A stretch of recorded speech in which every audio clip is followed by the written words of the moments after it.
This isn't just another conflict in the Middle East. What's happening between Iran and Israel right now could reshape global power, disrupt economies, and potentially drag the world into something far bigger than anyone expected. So what's really going on?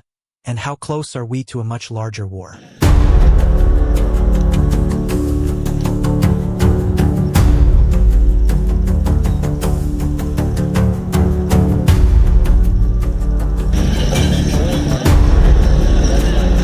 مختصة بالناس، يعني منطقة مدنية، ما في شيء مستشفى هون، هيدي هون محطة البنزين الثروت معروفة، مسجد، مدنيين، أسواق مدنية، ما في أي شيء، منطقة بقلب العاصمة بقلب بيروت. وبعدين يعني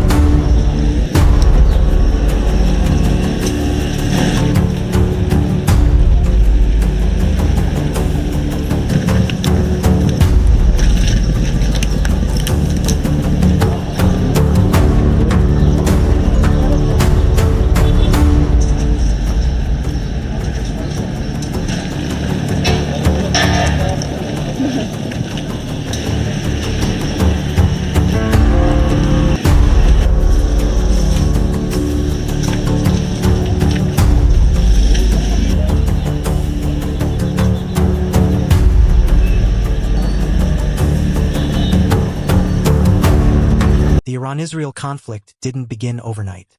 These two nations have been locked in a shadow war for decades, through cyber attacks, proxy groups, and covert operations.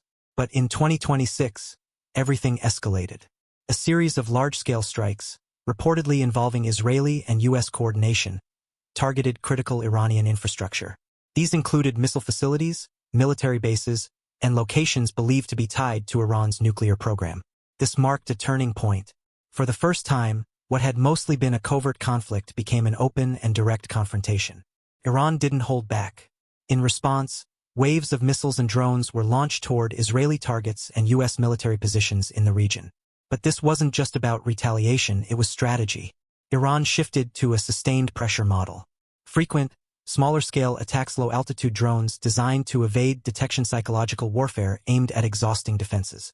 Instead of one massive strike, Iran is playing the long game, forcing Israel to stay constantly on edge. On the other side, Israel, with strong U.S. backing, has responded with overwhelming force. Advanced air defense systems like the Iron Dome and Arrow intercept many incoming threats.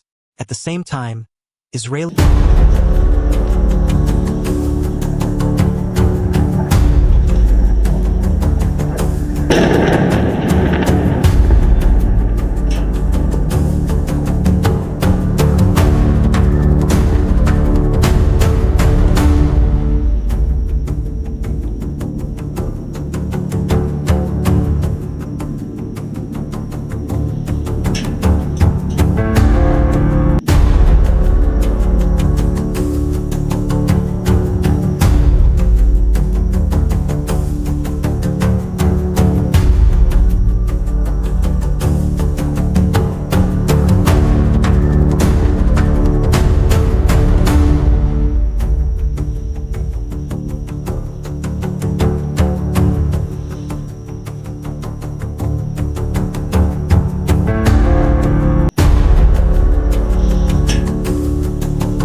airstrikes continue targeting Iranian military assets.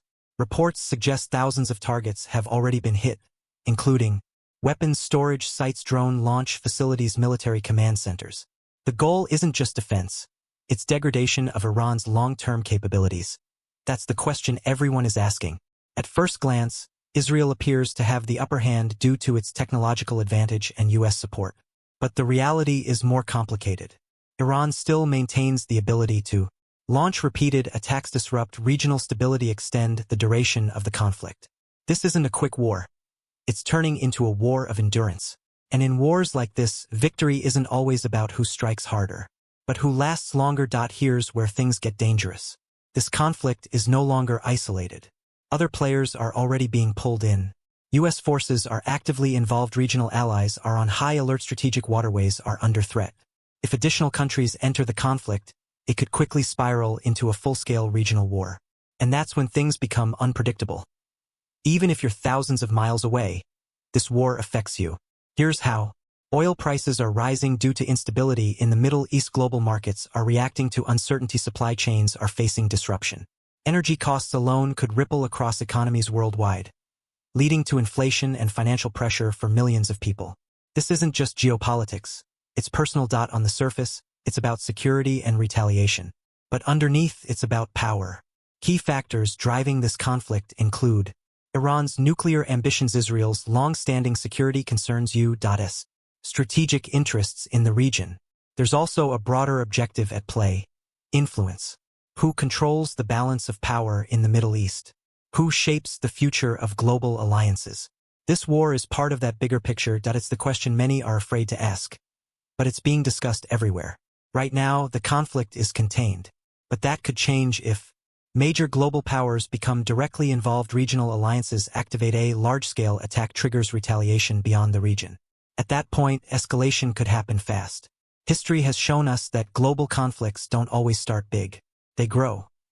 There are only a few possible paths forward. De-escalation through diplomacy. Negotiations could slow or stop the conflict, but that requires compromise. Prolonged conflict. The war continues as a long-term standoff with periodic escalation. Full-scale regional war. More countries get involved, expanding the battlefield. Right now, the situation is balanced on a knife's edge. This isn't just a war between two countries. It's a moment that could define the next decade. What happens next will shape global politics, economic stability, and possibly the future of peace itself. The question is, are we watching the beginning of something much bigger?